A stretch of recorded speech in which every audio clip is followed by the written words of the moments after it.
বাচ্চাদের জোড়াজুড়িতে মানে এক প্রকার আমাকে জোর করেই তার ফুপির বাড়িতে নিয়ে আসছে, বিকজ তার আপু এসেছে শ্বশুর বাড়ি থেকে, তাকে দেখবে আর সেই সাথে তার দাদিও গিয়েছিল ফুপির বাসায়। এই জন্য তারা আমাকে আর বাসা মানে রাখলো না, জোর করে দুপুরে খাওয়া দাওয়া শেষ করে মানে খাইতেও দিবে না, তাড়াতাড়ি চলো ফুপির বাসায়। এই জন্য হুট করে চলে আসলাম আমার ননদের বাসায়। আসার পরে একটু মনে করলাম যে মার্কেট থেকে একটু ঘুরে আসি, কারণ আমার সচরাচর একা কোথাও যাওয়া হয় না। তো সাদিয়া ছিল, ওরও কিছু কেনাকাটা ছিল, আমারও ছিল, তাই সেজন্য ভাবলাম যে না একসাথেই ঘুরে আসি, আমারও কেনাকাটা হবে ওরও কেনাকাটা হবে, তাই এই জন্য চলে আসলাম শহরের দিকে। তো আমরা অলরেডি চলে আসছি। এটা ছিল বড় বাজারের কাছে। এই জায়গা আমি আসলে জায়গা এত নাম জানি না সব কিছু।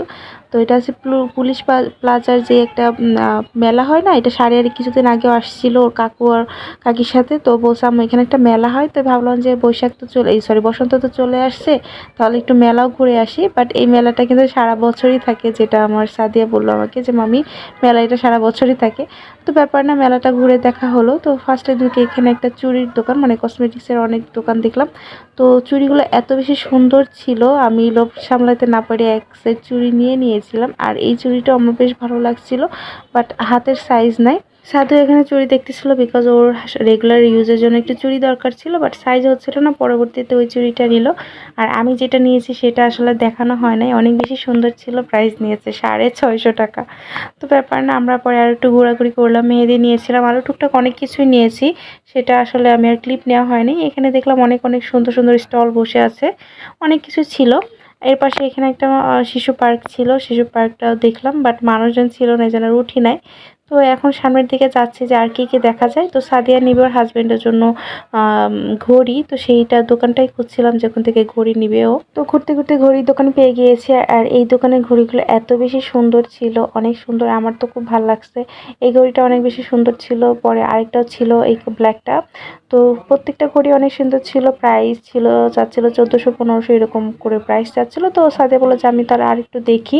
তো তাই আমরা আরেকটু দোকান দেখলাম। তো এই দোকানটাতে একদমই ভালো লাগে নাই। মাঝে আরও একটা দোকান দেখেছিলাম, ওই দোকানের ঘড়ি একটা ভালো লেগেছিল, প্রাইসটা একটু কম চাইছে, তাই ওর কাছ থেকে নিয়েছিলাম। তো ঘড়িগুলো মাসাল্লাহ অনেক বেশি সুন্দর। তো এই তো আমাদের জামাই বাবার জন্য ঘড়ি নিয়েছি। এই ঘড়িটা ছিল, এটা সাদিয়া পছন্দ করছে। পরবর্তীতে ওর মনে খুঁতখুঁতো লাগতেছে যে না আমি গোল্ডেন কালারটা নিলে মনে ভালো লাগতো, বা ওর কাছে একটু খুঁতখুঁতো লাগছে।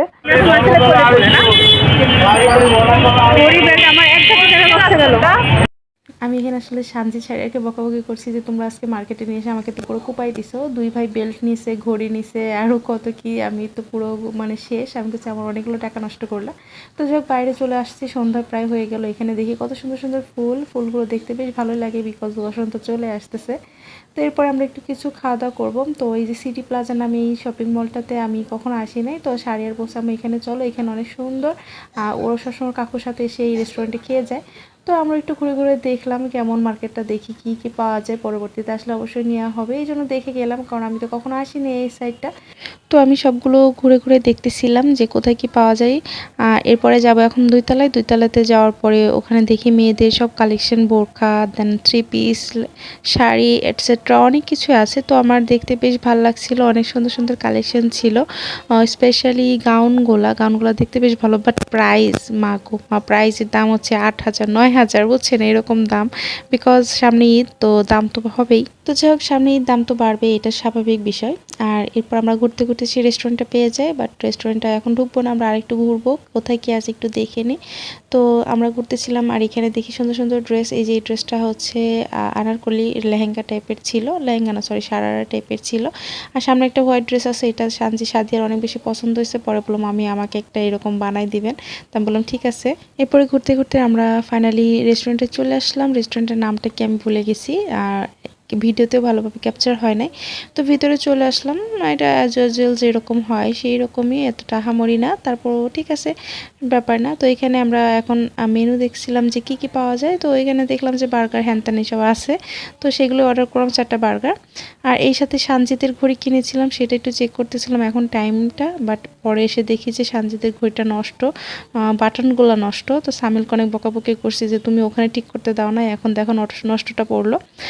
তো যাই হোক, ওকে বকাবকি করার ভিতরে আমার খাবার চলে আসছে। এই যে ওদের 4 জনের জন্য বার্গার নিয়েছি আর আমার জন্য নিয়েছিলাম হচ্ছে ওভেন বেকড পাস্তা। তো যাই হোক, সানজিৎ তো পুরো বার্গারটা খেতে পারবে না, তো আমি একটু ওর সাথে শেয়ার করে নিলাম যে কেমন লাগে স্বাদটা দেখি। আসল কথা বলতে এই রেস্টুরেন্টের খাবারগুলো আমার অতটা ভালো লাগে না।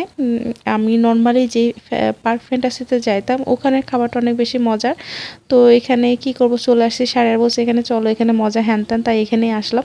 আর এই যে আমার সেই ওভেন বেকড যেই পাস্তা, চিজ পাস্তা ওইটা, তো এটা মোটামুটি একেবারেই খারাপ বা একেবারেই ভালো বলবো না, মোটামুটি চলে আর কি। তো যাই হোক, এইটা খাওয়া দাওয়া শেষ করে এখন আমরা চলে যাব। তো যাওয়ার পরে এখানে দেখি কি বলে, শাড়ির কেক খাবে, মানে পেস্ট্রি খাবে। তো ওর জন্য একটা রেড ভেলভেট নিলাম আর আমার আর সাদিয়ার জন্য একটা চকলেট মুস নিলাম।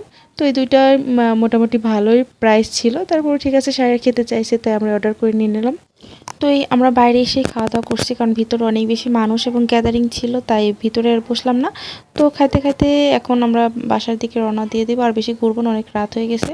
তো আজকের মতো ভিডিওটা পর্যন্ত থাকলো। যদি ভিডিওটা ভালো লাগে অবশ্যই লাইক কমেন্ট করে দিবেন। আল্লাহ হাফেজ।